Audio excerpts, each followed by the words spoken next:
Swimming pools are so much fun, but make no mistakes about it, they are a significant investment. An in-ground pool can be expensive, but can be built at a reasonable price. Putting down a set budget on how much you want to spend may help keep things from getting out of hand. On average, an in-ground pool costs upwards of $50,000 to install a basic pool. Most homeowners typically spend much more than that for a complete installation that comes with a deck and landscaping. Believe it or not, where you live will also definitely affect the total cost of your swimming pool installation. Typically, areas with a higher cost of living will cost more to build a pool. You'll also have to account for building permits, which will also add to the overall cost of the project.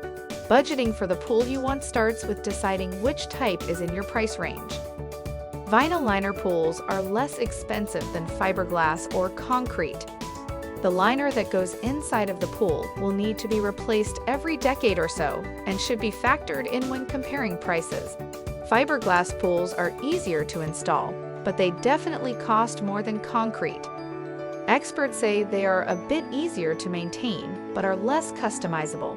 So it really boils down to your preference and how much you want to spend. Concrete pools offer the most customization, but have the highest price tag for maintenance out of all three types discussed. If you're wondering how much an in-ground pool costs, why not try using our calculator? You'll get an instant estimate and find average prices in your local area within just a few seconds.